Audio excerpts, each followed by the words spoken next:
makan ikan, saya tengok. Dan sudah hadir di Mata Najwa mantan Menteri Kelautan dan Perikanan, Ibu Susi Pujiastuti. Selamat malam, Ibu Susi sayang. Selamat malam, apa kabar Najwa, darling, how are you? Kabar baik, alhamdulillah. Apa kabar Ibu? Ini masih di Pangandaran terus ini? Ya, kadang sebulan sekali, dari mulai bulan Juli sih ke Jakarta, sebulan sekali kira-kira. Tapi menghabiskan waktu Baru selama setahun ini 3 kali, 4 kali. baru 4 kali selama setahun, baru 4 kali ke ibu kota lagi. Ya, Apa biasanya Ya, kegiatan selama pandemi ini didominasi apa Ibu Susi? ke laut. Putri Duyung selalu harus dekat laut. Ya, selama PSBB itu the best time untuk pergi ke laut. Bersih sekali Najwa. Tidak ada wisatawan, tidak ada sampah. Jadi pantainya bagus. Jadi kita tiap hari ke laut. Karena Pangandaran kita mulai lockdown itu tanggal 15 Maret. Sudah close. Daerah lain belum. Saya bilang kamu tutup sama Bupati. Kalau tidak, cilaka kita. Untungnya Bupati adik kelas saya, jadi nurut tutup 15 Maret. Kalau tidak ditutup saya tenggelamkan di Pangandaran. Mungkin Bu Susi bilang gitu. Gua turunin kamu jadi Bupati. Semua pasti takut kalau sudah Bu Susi yang bilang. Ibu Susi, malam ini Mata Najwa kita ingin refleksi karena ini akhir tahun. Dan rasanya tahun ini ada banyak sekali hal yang kita lalui. Judul Mata Najwa malam ini, Ibu, Gelap Terang 2020. Karenanya saya ingin tahu di mata Ibu Susi, apa gelapnya dan seberapa terangnya tahun ini untuk Anda, Ibu? Company-wise, yang kita miliki Susi Air, it's really bad. Very dark. Transportation udara adalah salah satu yang sangat besar terkena dampak. Kita hampir 4 bulan tidak terbang. Nah, saya tinggal selama 5 tahun. Banyak hal terjadi, banyak hal tidak sesuai dengan yang kita harapkan. Ya, banyak harus diberesin. Jadi kita seperti setback ke 10 tahun yang lalu. Ya akhirnya saya berusaha banyak menikmati waktu keluarga dan self-reflection. That is very important. Itu yang menarik Ibu, self-reflection, merefleksi diri. Adakah hal-hal yang kemudian ternyata Ibu Susi baru sadari dan itu bisa disadari karena akhirnya bisa slowing down. Tadi kan Ibu katakan sebetulnya workaholic, tapi pandemi ini memaksa untuk banyak berdiam diri dan refleksi. Apa yang baru dari Susi yang bahkan Susi sendiri baru ketahui saat ini? Menikmati hari-hari, jadi masak lagi buat anak-anak, lalu mulai bikin rencana kebun, mulai bikin just all around the house. Mulai beres-beres gudang, something that I never do for mungkin 35 tahun, tidak pernah dikerjain, Najwa. Dan saya makin percaya bahwa manusia memang, ya kita boleh berencana, tapi di end of the day, Tuhan yang menentukan. Dan kita hanya bisa menyesuaikan dengan itu. Kita bekerja, kita berencana, to the best we can. Bu Susi, yang jelas sekarang ketika tidak lagi ada di pemerintahan, saya ingin tahu, adakah terkadang terselip rasa gemas ketika melihat ada kebijakan tertentu yang diambil atau ada keputusan-keputusan yang diambil? Ngaku deh Bu Susi, kadang suka masih gemas nggak? Sebagai orang lingkungan ya tentu gemas, saya gemas. Karena saya dari dulu bukan cuma tentang laut, saya menentang troll, menentang illegal fishing, menentang destructive fishing, itu dari zaman dulu. Tapi kalau seperti bibit lobster, saya baru tahu setelah jadi menteri bahwa lobster itu hilang karena bibitnya diambilin gitu kok. Makanya saya buat larangan. Tapi sekarang di los. Spesifik soal itu, Bu Susi, berbagai kebijakan yang Anda ambil saat Anda menjadi menteri dan kemudian dianulir oleh menteri pengganti Anda. Soal yang paling heboh tentunya yang tadi Anda sebutkan soal benih lobster. Tapi Anda tidak pernah ragu untuk menunjukkan ketidaksetujuan Anda, Bu Susi, dan tetap lantang bicara walaupun kemudian banyak tudingan yang bilang wah ini karena nggak rela nih sudah tidak dapat jabatan dan sebagainya. Tapi Anda tidak pernah ragu, tidak setuju dari awal ya tidak setuju, sampaikan saja. Tidak pernah ada rasa ragu untuk melakukan itu, Bu Susi. Najwa, saya bekerja di perikanan sebagai pembeli ikan 30 tahun. Saya ingat bagaimana lobster dulu satu hari di Pangandaran 2 ton, 3 ton, 4 ton. Tahun 2000 nyari 100 kilo tidak ada. 200 kilo tidak ada. Sekarang musim pun tinggal 50 kilo nyari yang besar buat makan itu susah. Nah saya baru tahu bahwa itu diperdagangkan setelah saya jadi menteri. So I wanna do something, kasihan nelayan. Lobster itu yang bikin nelayan kaya. Bukan bibitnya, lobster besarnya, Najwa. Karena pengambilannya bisa sustain. Jadi ya I wanna do something for that. Dan sekarang ya mau teriak pun tidak ada yang dengar. I don't have power. So, tapi at least saya sharing logika bahwa hasil perikanan laut mau udang, ikan, lobster, apapun kecuali minyak dan gas itu adalah renewable resources.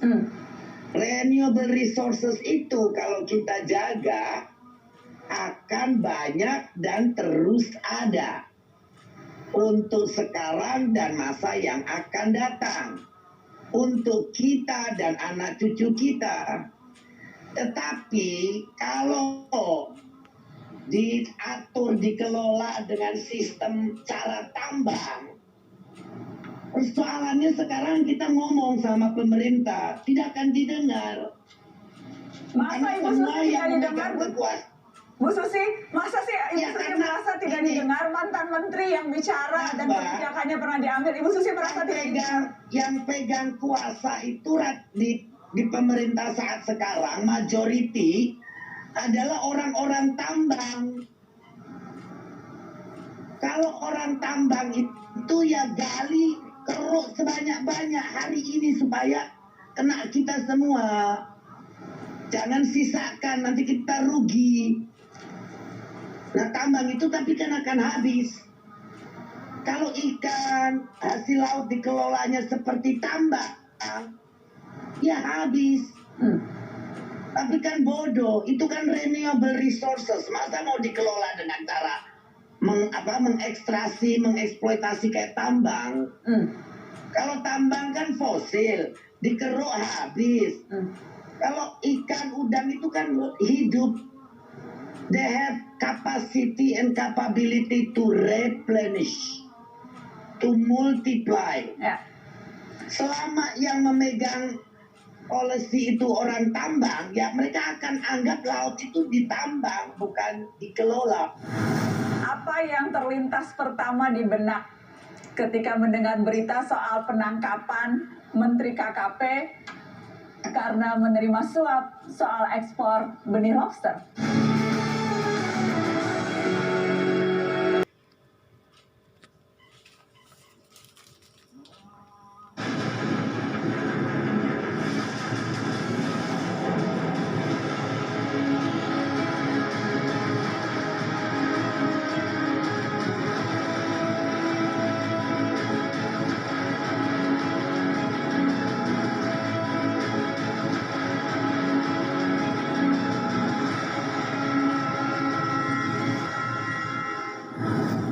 Bu Susi, saya ingin tahu, jujur Ibu, apa yang terlintas pertama di benak ketika mendengar berita soal penangkapan Menteri KKP karena menerima suap soal ekspor benih lobster?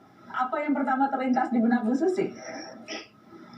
Saya no comment saja, Najwa. Itu proses hukum biar saja berlaku. Tapi ya kaget tidak.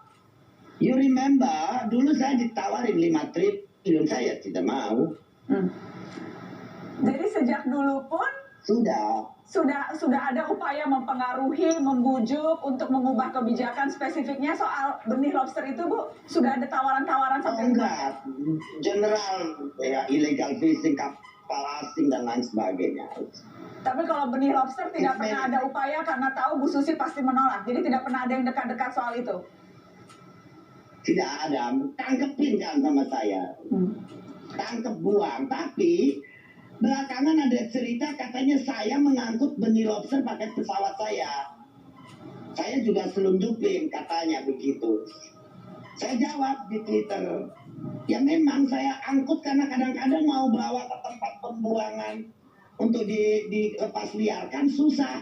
Ya saya kasih pesawat saya pakai untuk dilepas ke laut. Dipikirnya saya jual.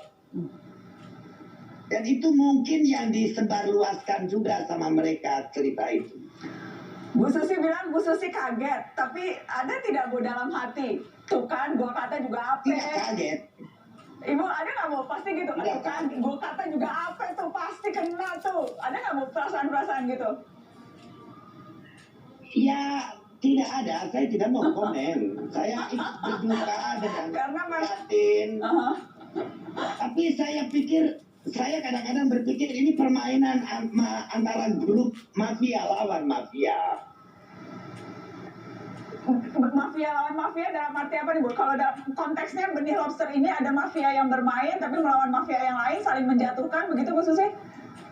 The old player doesn't like the new game. Mungkin saja, saya pikir, tapi saya tidak tahu.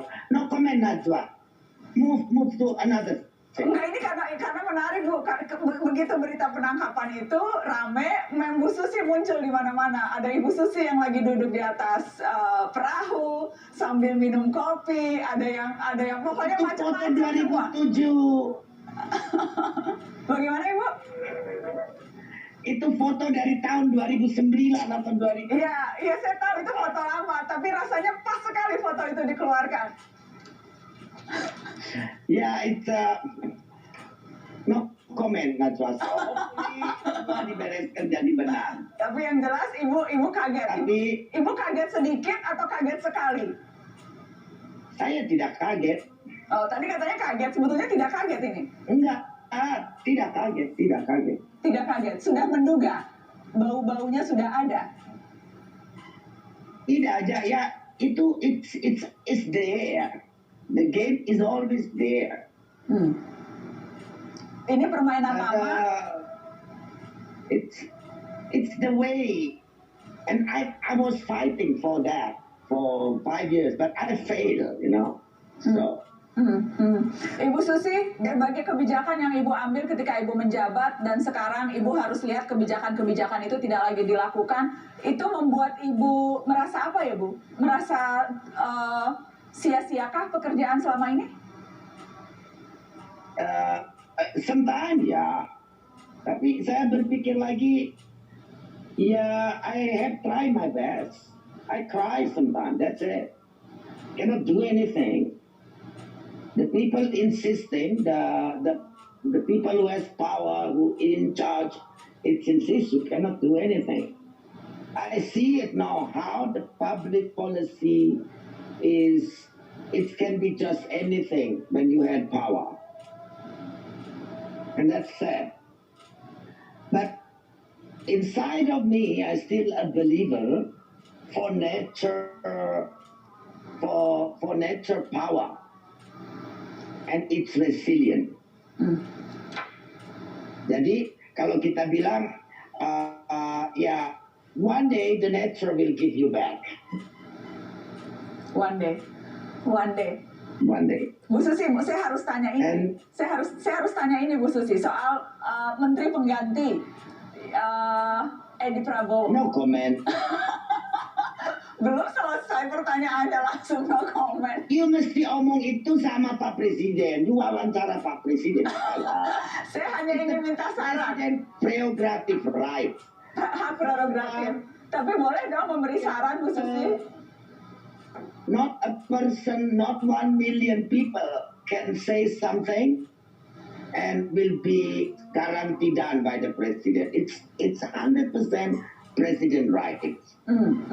He can choose anybody. Sosok yang tepat seperti apa, Bu Susi? Sosok yang tepat ya yang menghargai bahwa natural resources itu adalah yang renewable harus dijaga. Harus mengerti itu keseimbangan antara bisnis dan keberlanjutan. Kalau suara akan komit kepada SDG dan segala macamnya.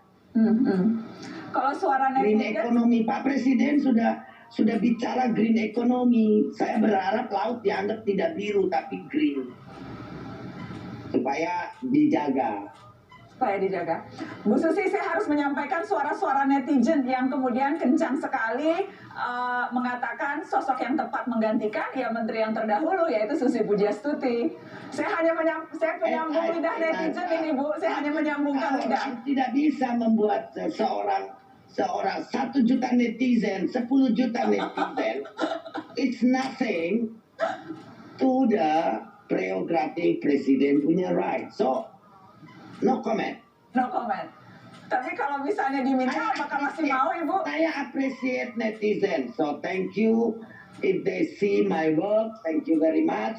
But don't expect that. Kalau diminta masih mau, Ibu? Possible. I don't want to speculate. Oke. Yang jelas saat ini Bu Susi walaupun sudah tidak menjabat, tapi masih berapi-api dan masih menunjukkan perjuangannya sejak dulu, bahkan sebelum menjadi menteri. This is something yang memang sudah dipercaya dan dilakukan sejak dulu, bahkan sebelum punya jabatan apapun. Ya saya cinta laut, Najwa.